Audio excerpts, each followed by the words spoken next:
plática del día de hoy, que está a cargo de Isabel Ubar, del Instituto de Matemáticas. Ella es egresada de la licenciatura de la UNAM. Posteriormente estudió su posgrado en la Universidad de Toronto. Después hizo un postdoc en Auckland, en Nueva Zelanda, y después otro en Bruselas. Y ahora ella es investigadora de aquí del Instituto de Matemáticas de la UNAM. Y el día de hoy nos va a platicar acerca de poliedros altamente simétricos. Muchas gracias. Muchas gracias a los organizadores por invitarme a dar esta charla. Y muchas gracias a Ana.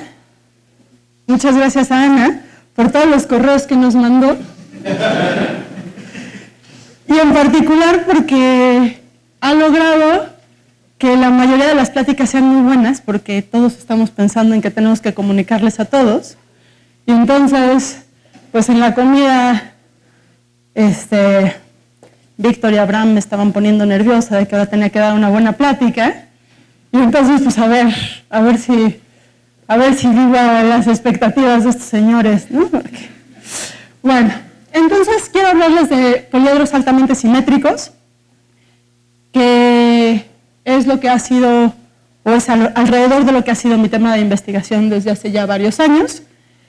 Y pues cuando pensamos en poliedros altamente simétricos, ¿no me hace caso? Lo primero que pensamos es en los sólidos platónicos, ¿no? Entonces, todos conocemos los 5 sólidos platónicos y pues el teorema de que existen exactamente 5 sólidos platónicos. Hay quien dice que los elementos de Euclides fueron escritos especialmente para poder probar este teorema. No sé si eso es un mito o no. Y los griegos estudian estos objetos y estudian sus simetrías. Pero antes de que los griegos empezaran a estudiarlos, como que aparecen en diferentes lugares. La gente dice, no sé qué tan cierto sea, es que los objetos más viejos, o sea, los sólidos platónicos en donde más antiguos se ven, son en estas piedras escocesas, que se calcula que tienen 5.000 años de antigüedad más o menos.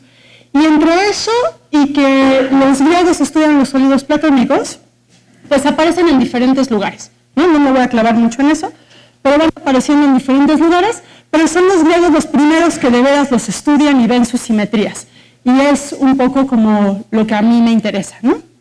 Después de esto, de que ya demostramos que hay 5 poliedros regulares, en el siglo XV-XVI aparecen estos dibujos, uno en la Catedral de Venecia y los otros hay muchos de ese estilo, que son dibujos de poliedros como con picos, ¿no? Cosas como de este estilo. De hecho, el que está allá se parece bastante a esto, ¿no? Esto de acá. Y entonces, pues aparecen esos dibujos, y 100 años después, Kepler los descubre, y pongo descubre entre comillas, porque pues los dibujos ya estaban antes, pero lo que Kepler dice es, estos objetos son regulares. Entonces, lo que él dice es, entonces voy a volver a agarrar para tenerlo de referencia, lo que él dice es, pues las caras de estas cosas siguen siendo planas, pero ahora son pentágonos. Creo que ahí más o menos ven un pentágono azul, ¿no? Entonces, ¿sí? Más o menos, ahí, ven un pentagrama, una estrellita pentagonal.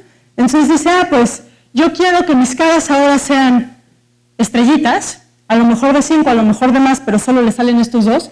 En este tiene pentágonos y 5 alrededor de cada vértice. Aquí se ven los 5 alrededor de cada vértice y la estrellita amarilla se ve ahí. Y el de allá, que es menos claro en el dibujo, pues es este de acá, ¿no? Y tiene justo 3 alrededor de cada vértice. Y entonces Kepler pues dice, pues estos 2, yo quiero pensar que estas cosas son regulares, porque las estrellas con las que lo hago son regulares, son pentagramas regulares, y alrededor de cada vértice hay siempre la misma cantidad, y todas las aristas son iguales, y todo está bonito, y entonces pues los deja ahí como diciendo, esos son poliedros regulares, y un par de siglos después, lleva Pinson y los redescubre, estos 2, y descubre 2 más. Los que están allá ahora las caras otra vez son planas, entonces en este de acá, las caras son los pentágonos. Entonces, por ejemplo, este pentágono de acá es una cara, y así se van yendo, y de hecho ese sí tengo modelo, entonces ese se los puedo enseñar. Entonces tengo pentágonos, y si se fijan en cada vértice se ve como una estrellita, igual como se ve ahí, pero pues aquí se ve más claro, ¿no? se ve como un pentagrama en la estrellita, ahí. Y el otro es un poquito más complicado de ver, pero las caras son los triángulos. Entonces, por ejemplo, tengo acá un triángulo amarillo, ¿no? Entonces, ¿ven ese triángulo amarillo más o menos? Entonces tengo así triángulos como por todos lados, y otra vez, aquí alrededor de este vértice, de aquí, tengo 5 que se juntan en forma de estrellita. Y entonces, pues dice, pues los que tenía que aprender eran estos dos, yo les enseño 2 más, y muy poquito después, Cauchy llega y dice, pues estos son los únicos. Entonces Cauchy lo que dice es, teníamos 5 poliedros regulares, que eran los platónicos, y ahora tenemos 4 más. Y Cauchy dice, y pues estos son todos. Ahora sí ya los tengo todos, y lo demuestra usando otra vez angulitos y cosas así, y entonces pues notamos allá que solo se vale que haga, que si hay estrellitas, solo se vale que haya de 5, ¿no? Y muy bien. Y luego, pues un poquito más de un siglo después, llega Petrie y dice, no, pero pues yo tengo otro más, ¿no? Yo tengo ahí otro más, y entonces ese, lo que hice fue agarrar la teselación de cubos del espacio y hacerle como huecos. Entonces, se ve más o menos así.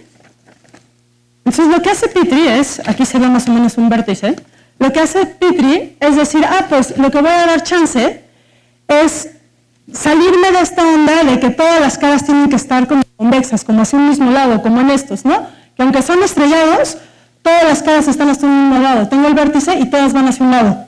Tengo el vértice y todas van hacia un lado. Y entonces él lo que dice es, voy a subir y bajar, ¿no? Entonces acá, como que lo que le quedan es como agujerar la teselación de cubos del espacio, quitarle lo sólido, pero además quitarle muchos de los cuadrados, ¿no? Entonces aquí se ve como que dejé estos 4, pero quité estos, y entonces en este dibujo como que hice huecos aquí, hice hueco aquí, hice hueco aquí, aquí, y los que sí son cuadrados de verdad son los naranjas y los morados, ¿no? Entonces Petrie llega con eso y dice, pues este es infinito, pero pues las caras son cuadrados, alrededor de cada vértice hay 6, y están acomodados muy bonito, y todos los vértices son iguales. Entonces como que pues ahí hay algo que vuelve a ser regular, ¿no? Y entonces Petrie le platica esto a Coxeter, y Coxeter dice, pues mira, aquí hay otros 2. Entonces el azul es algo parecido a este, es la misma idea, no sé qué tanto se ve, es la misma idea, este es hexágonos, y tiene 4 alrededor de cada vértice, y otra vez, no sé si ven aquí en el vértice, como que suben y bajan, ¿no? Como que no se van todos hacia el mismo lado.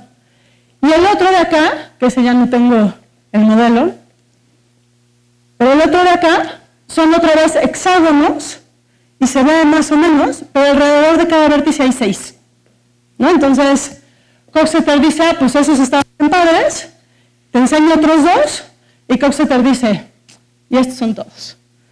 Y ahora sí ya cabe, ¿no? Porque ya demostré que pues, son todos, ¿no? Y pues no. Y unos años después llega Grunbaum y dice, pues ustedes tenían estos 12, pues yo encuentro 47, ¿no? Tómenle, ¿no? Y nos escribe un artículo que es muy bonito porque está lleno de dibujos, ¿no? Está lleno de dibujos y describe los 47. Algunos de esos 47 en realidad son familias. Un ejemplo de una familia es esto. Entonces, intentaré decirles qué es esto. Agárrense la teselación de hexágonos, que ahí ven. Y entonces piensen que ahí está el plano con la teselación de hexágonos. Y los vértices que están aquí, no están en donde están los popotes, sino están aquí en estos de acá. Voy a bajar uno y subir uno, bajar uno y subir uno, y así, consistentemente. Y entonces bajo y subo uno y me llevo las aristas. Entonces tenía un vértice aquí y otro vértice aquí, uno lo subí y otro lo bajé.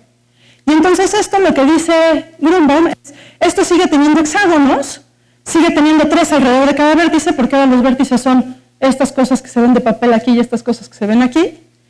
Y pues combinatoriamente es lo mismo que la teselación de hexágonos, pero geométricamente es distinto. Y el grupo es distinto en particular pues porque ya se volvió algo de R3, ¿no? Y no es de R2. Y esto en realidad es una familia porque yo puedo subir este vértice tanto como quiera, siempre y cuando suba todos la misma cantidad hacia arriba y hacia abajo. Entonces a este Grumbaum lo cuenta como 1, aunque en realidad es una familia. Entonces de esos 47 hay varios que son en realidad familias enteras, ¿no? Y no uno solo. Y lo que hace Grumbaum, a diferencia de todos los demás, es que da definiciones, no da pruebas.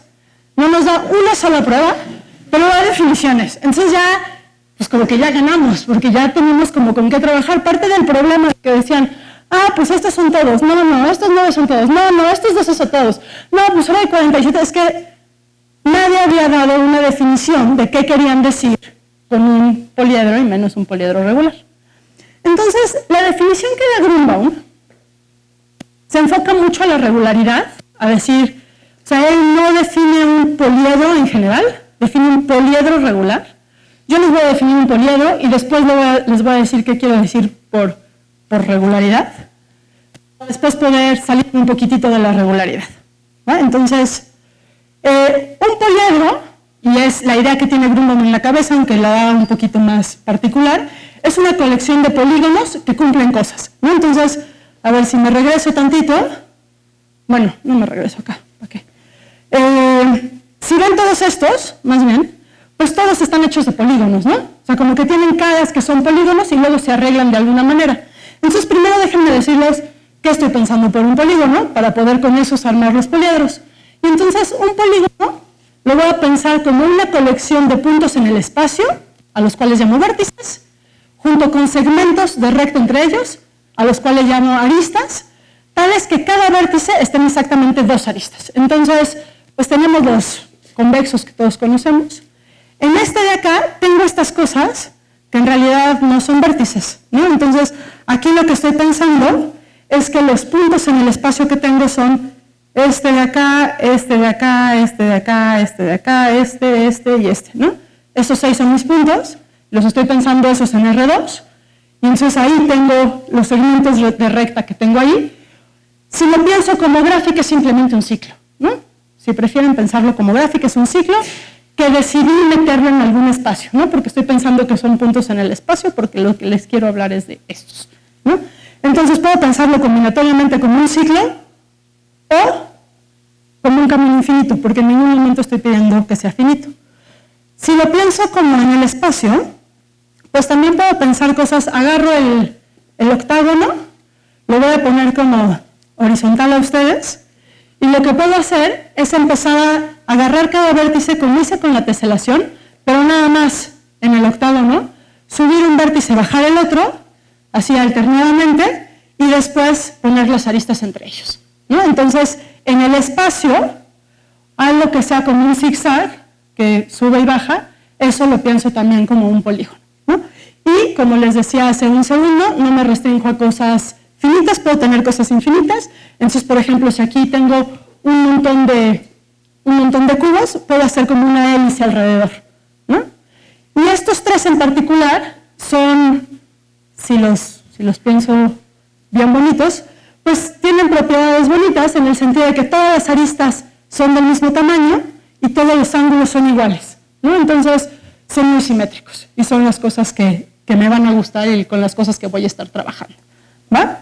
Entonces, ahora sí, estos son mis polígonos y con polígonos voy a armar poliedros. Entonces, un poliedro va a ser una colección de polígonos a los cuales llamo caras, que va a cumplir 3 cosas. La primera es que cada arista está en exactamente 2 caras, ¿no? Entonces, pues aquí agarro el icosaedro como ejemplo y veo que cada arista está en 2 caras. Entonces voy a pedir eso.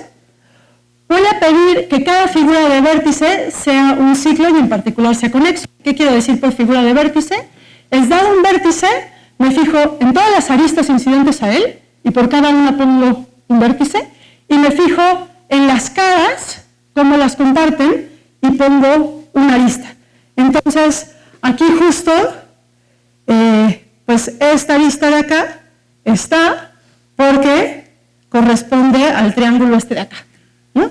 Entonces, lo que está evitando, o sea, lo que digo es, cada figura de vértice es un ciclo, por lo tanto conexo, entonces lo que evita es tener vértices como este de acá, ¿no? En este de acá, lo que yo tendría sería como una figura de vértice aquí, en esta parte de arriba, y otra figura de vértice en esta parte de abajo, y entonces eso es disconexo, ¿no? Y entonces eso no lo quiero. Quiero ciclos y quiero que sean conexos. En principio, así en general, podría pedir también, podría darle chance ahí de que fueran ciclos infinitos, o sea, que fueran caminos infinitos, pero para lo que voy a decir hoy no me importa y entonces podemos pensar que es finito. El día de hoy pensamos que además la figura de vértice es finita. Y la otra cosa que le voy a pedir a mi colección de polígonos es que sea conexo. Entonces, no se vale tener dos icosaedros despegados, quiero solo uno. Quiero que pueda llegar conexo en el sentido de poder llegar de un lugar a otro adentro del objeto. Y entonces, eso es lo que va a ser un poliedro. Entonces, fíjense que les estoy dando una definición que la puedo pensar al mismo tiempo geométrica o combinatoria, ¿no? Porque si pienso los polígonos combinatorios, pues esto es combinatorio, y si pienso los polígonos como cosas en el espacio, pues es geométrico, ¿no? Y entonces, entre los poliedros que encontró Grünbaum, que no habían encontrado antes, es este, no el icosaedro. Estoy pensando en principio que los puntos están en R3, pero podría decir casi lo mismo si cambias R3 por cualquier cosa. Y podría pensar, inclusive, no me voy a clavar mucho en eso, pero podría pensar que los puntos son simplemente vértices en abstracto, combinatorios, y que las aristas son combinatorias, ¿no? Si pienso en R3, las aristas son segmentos de recta, siempre, pero si pensara en otro espacio puedo cambiar esa definición. Exacto. Exacto. Entonces, aquí voy con un ejemplo en donde las caras no necesariamente son planas. Entonces, voy a agarrar el icosaedro, me voy a quedar con los vértices y las aristas, y les voy a definir nuevas caras. Las caras que les voy a definir son lo que se llaman los polígonos de Petrie, y entonces van a ser caminos en el icosaedro, tales que dos aristas consecutivas están en el mismo triángulo, pero tres aristas consecutivas no están en el mismo triángulo. Entonces, empiezo... ¡Ay! ¡Ah! Se me está yendo para atrás, espérenme tantito.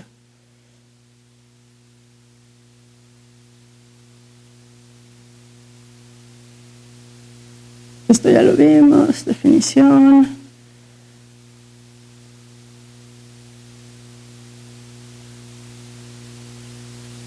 Rápido aquí, ¿no?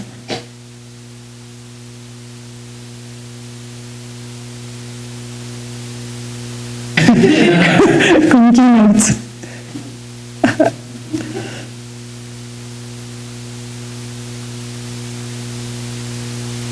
Pero se regresó demasiado. Ahora sí. Ahí está.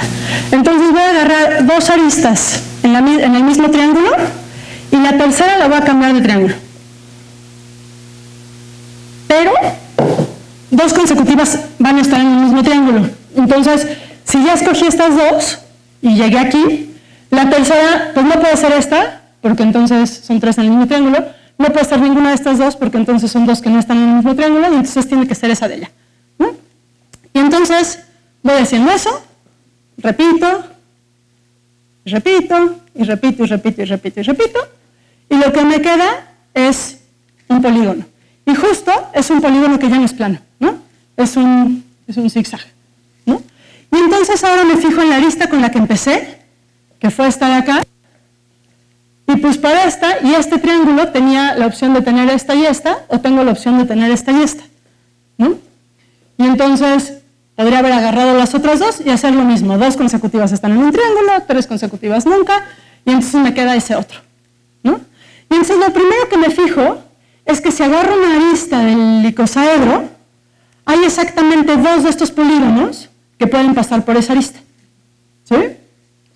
Y entonces, pues está todo muy bien, ¿no? Porque justo quería que tener una colección de polígonos y que cada arista tuviera dos. Entonces ahí ya tengo dos. Ahora hago esto como por todos lados en el icosaedro, entonces ahí hay otro y acabo teniendo un montón. Y lo que observo, bueno, en realidad lo que observa Grünbaum, es que si me fijo en un vértice, la figura de vértice no cambió. La figura de vértice es exactamente la misma que tenía. Entonces, ahí está, en este de acá está aquí tengo este vértice, ese de ahí, y la figura de vértice que está aquí alrededor, pues justo lo cambió porque yo tenía aquí estos dos en un triángulo y esas dos siguen estando en una cara, ¿no? Y las siguientes dos siguen estando en la siguiente cara y así. Entonces lo que dice Grunbaum es, si usted me da un poliedro, le aplicamos esta por todos lados y tenemos otro, ¿no? Entonces así es la primera forma, teníamos 12, haciendo esto ya tenemos 24, ¿no? Y luego, pues busca algunos más, ¿no? Y saca algunos más. Unos años después, poquitos años después, Dress dice, bueno, ya estuvo, ¿no? Y entonces demuestra, Grunbaum había encontrado 47, y Dress demuestra que a Grunbaum le faltó solo uno, y Dress ya da, finalmente, una prueba, ¿no? Y entonces dice, de veras, estos son todos. ¿Y cómo le hace Dress? Pues lo que hace es definir bien regularidad, y no nada más diciendo, se ve más o menos igual por todos lados. Y para eso lo que voy a hacer es, primero, decirles que es una bandera, que son elementos muy importantes de mis poliedros. Entonces, una bandera es una tercia, es una tripleta, vértice, arista, cara, que son incidentes. Entonces, el vértice está en la arista está en la cara, y entonces aquí tengo un ejemplo en el icosaedro, y allá un ejemplo en el estrellado este de acá. Entonces, ahí estoy pensando que tengo este vértice de aquí, esta arista, y el pentágono que está ahí coloreado, ¿no? Entonces, esa es una bandera, y me fijo que dada una bandera y una dimensión, o sea, 0, 1 y 2, 0 para vértice, 1 para arista, 2 para cara, puedo definir la I adyacente, es decir, la única bandera que difiere en la que tengo en la cara de esa dimensión, ¿no? Entonces, tengo ahí una bandera, y si quiero cambiar el vértice únicamente, tengo la 0 adyacente, que es nada más cambiar aquí, ¿no? Y es única, pues porque la arista tiene solo 2 vértices, ¿no? Entonces, ahí está. Y luego tengo una 1 adyacente porque estoy en un polígono. Entonces, en el polígono no lo muevo, el vértice no lo muevo, y como los polígonos eran ciclos, entonces tengo ahí una sola forma de mover la arista. Y luego, por mi definición de poliedro, cada arista estaba en exactamente 2 caras, y entonces tengo una 2 adyacente que se va para allá. Y entonces, estas son mis banderas. Y las simetrías las voy a pensar en términos de las banderas. Entonces, un automorfismo de mi poliedro va a ser una biyección de las banderas que preserva la I adyacencia, ¿sí?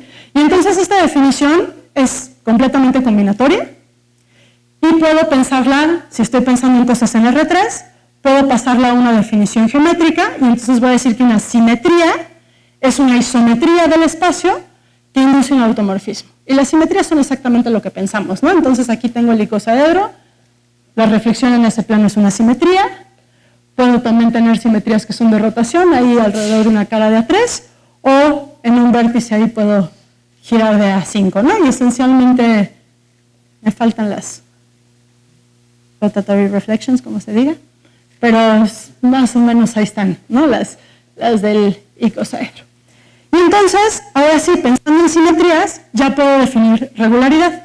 Y entonces voy a decir que un poliedro es combinatoriamente regular si el grupo de automorfismos actúa transitivamente en las banderas, y es geométricamente regular si el grupo de simetrías actúa transitivamente en las banderas. Entonces, nada más recordatorio, transitivamente quiere decir que dadas cualesquiera 2 banderas, hay un automorfismo o una simetría que manda una en la otra. Entonces, todas las banderas de veras se ven igual. Acá los dibujos que tengo son geométricamente regulares, pero pues si yo nada más moviera los vértices del lugar y no cambiara la estructura, tendría algo que es geométricamente regular, ¿no? Aunque no sea, perdón, combinatoriamente regular, aunque no sea geométricamente regular. Entonces, si es geométricamente regular, implica que es combinatoriamente regular, pero pues al revés, no, depende de cómo lo estamos encajando en el espacio, ¿sí? Entonces, lo que observa Dress y lo que usa para de veras hacer la clasificación de los 48 poliedros regulares, y ahí Politopo debe haber dicho poliedro, por supuesto, es decir, pues el grupo de automorfismos está generado por 3 involuciones. ¿Y cómo encuentro esas involuciones? Agarro una bandera, y aquí las banderas las estoy poniendo como triangulitos nada más porque me conviene. Entonces, la gris ahí, estoy pensando que tiene este vértice de ahí, luego tiene esta arista de acá, y luego tiene la cara de acá, ¿no? Entonces esa, le estoy poniendo el triangulito gris. Y la acero adyacente nada más le cambié el vértice, entonces tengo la misma arista y la misma cara, pero este vértice, que es esta. Luego el azul, fijé el vértice, fijé la cara, pero cambié aquí la arista. Y la de acá arriba, que es la 2 adyacente, fijé el vértice, fijé la arista, pero cambié la cara, ¿no? Y entonces lo que observamos es que si el poliedro es regular, agarro una bandera y como es transitivo en banderas, para cada una de sus adyacentes, pues tengo que tener un automorfismo o una simetría que me la manda, que la que agarré me la manda para allá. Y entonces lo que sucede es que la conexidad del objeto implica que estos 3 automorfismos generan todo el grupo, ¿no? Entonces, a ver, en el cubo se ven como reflexiones, más o menos así, ¿no? Si quito lo que dibujé para que se vea mejor, se ven más o menos así. Si pensamos en este que les acabo de enseñar, que las caras son zigzags, el ρ 0 es el que cambia, perdón, acá pensé, aquí está más o menos marcado, este es mi vértice, este es mi arista, y la cara es la naranja, entonces esa es mi bandera, y entonces el ρ 0 ya no es una reflexión, sigue siendo una involución, pero no es una reflexión, y de hecho es el medio giro en esta línea, entonces el medio giro en esta línea justo me cambia este vértice por este vértice de acá, y me fija toda la cara, no hay ninguna reflexión que me vaya a hacer eso, ¿no? Ahí sí la ρ1 y la ρ2 sí son reflexiones en planos, entonces se ve más o menos así, ¿no? Entonces a veces siempre son involuciones, a veces son reflexiones en planos, a veces no, y cumplen una propiedad, cumplen varias propiedades, pero una propiedad que es muy útil, y es que si me agarro la ρ 0 y la ρ 2, esas dos conmutan. Y la razón es simple, y es que en una arista, pues tengo solo 4 banderas, que son las que están acá, justo porque una arista tiene 2 vértices y tiene 2 caras, entonces pues, solo me quedaron 4. Y entonces pasar de aquí a la 0 y luego a la 2, pues es lo mismo que a la 2 y luego a la 0, ¿no? Y entonces me da esta relación, y entonces pues justamente lo que hace Dress para hacer la clasificación es decir, pues yo quiero encontrar ternas de isometrías involutorias, 2 de las cuales conmuten, ¿no? Y entonces pues hace todo el análisis, lo hace con cuidado, hace todos los casos y termina, ¿no? Dice, pues entonces, de veras, ya sé que sí, de verdad, solo hay 48 con estas definiciones. Y en el momento que Dress hace esto, pues como que se abre un mundo de posibilidades porque ya hay definiciones claras. Por un lado, se generalizan estas cosas más o menos al mismo tiempo, tanto Dress como de manera independiente, Egon Schulte y Dancer, generalizan a más dimensiones, no me voy a clavar mucho en eso, y un poco de años después empiezan a fijarse en cosas que podrían tener menos simetría, en otros espacios, cosas de ese estilo. Entonces lo que quiero platicarles es un poco cosas que yo hice en mi doctorado y después que dejé de hacer y que ahora estoy volviendo a hacer. Y entonces una de las cosas que hice es pensar en qué pasa si queremos menos simetría. Regularidad fue lo más simétrico posible, ¿no? Tenemos, midiendo en términos de banderas, tenemos transitivo en banderas, es decir, una sola órbita. Y entonces, ¿qué pasa con lo siguiente? Quito simetría, pero no tanto. Pues, ¿qué pasa con 2 órbitas, ¿no? Y entonces, en principio, me gustaría saber si puedo clasificar los poliedros de 2 órbitas en el espacio, ¿no? Y entonces, pues 2 órbitas, nada más como para que la definición sea la que todos estamos pensando, cosa como que deje de funcionar. Ahí está. Voy a decir que un poliedro es combinatoriamente de 2 órbitas, si el grupo de automorfismo tiene 2 órbitas en las banderas. Y entonces, ejemplos son el cubo octaedro, ese sí está muy chiquito, pero traigo uno, supongo que casi todos lo conocen. El de acá abajo es el dual del cubo octaedro, entonces si pongo vértices en el centro de las caras y aristas entre 2 caras que eran adyacentes, ahí está. Y luego estos 2 los estoy pensando en el toro, entonces piensen que lo agarran y hacen el toro en R3 y les quedan cosas que son combinatoriamente de 2 órbitas, pero que no tienen nada que ver con la geometría, pierden muchísimas simetrías cuando lo pongo, y los colores ahí son precisamente los colores en donde están las dos órbitas de banderas. Entonces, en este de acá, justo todas las banderas de una cara están en la misma órbita, en este las de un vértice están en la misma órbita y en estos dos están coloreados, pues ahí como está en la figura, ¿no? Entonces esto es combinatoriamente de dos órbitas y geométricamente de dos órbitas, pues es que las simetrías tengan dos órbitas en las banderas. Y entonces tenemos esos dos ejemplos, eran combinatoriamente dos órbitas, pero vuelven a ser geométricamente dos órbitas. Les voy a dar un ejemplo de algo que no tiene caras planas, entonces voy a agarrar el cubo, voy a poner vértices en todos los puntos medios de las aristas, que son los grises, y en todos los centros de las caras, que son los negros, y luego voy a trazar las líneas así, y me voy a quedar con esa gráfica. Entonces es una cosa así. Y ahora las caras, estos son los vértices y las aristas, y las caras, no sé qué tanto se ve en el dibujo, ahí están todas. Las caras son los hexágonos que vienen aquí en cada uno de los octantes. Esas son las caras, ¿no? Y entonces aquí vemos, no sé qué tanto se ve ahí, pero aquí vemos que tenemos vértices de grado 4 y vértices de grado 2, y que justamente la cara que viene aquí y la cara que viene aquí comparten dos aristas consecutivas, ¿no? Y eso en ningún momento me molestó, porque la figura de vértice, pues es precisamente un ciclo de longitud 2, ¿no? Entonces, se vale, ¿no? Y de hecho, por eso no dije que iba a ser un polígono, sino un ciclo, combinatoriamente, ¿no? Entonces, ese tiene dos órbitas en banderas, tiene dos órbitas en vértices, dos en banderas. Otro ejemplo, estos tres son combinatoriamente de dos órbitas y geométricamente de dos órbitas. Podría tener cosas que sean combinatoriamente regulares, pero geométricamente de dos órbitas. Un ejemplo es, agárrense el dodecaedro, y ahora fíjense en el hexágono que se hace así. Entonces, lo que hice fue agarrar un vértice del dodecaedro, fijarme como en las aristas que forman aquí un triángulo y agarrar ahí el hexágono, ¿no? Ahí, si lo ven ahí de frente, más o menos se entiende. Y después agarrar el grupo del dodecaedro y con eso generar todos los demás. Y entonces eso se vuelve bastante complicado de ver. Si quisieran ver el otro que está en esa vista, es ese de ahí.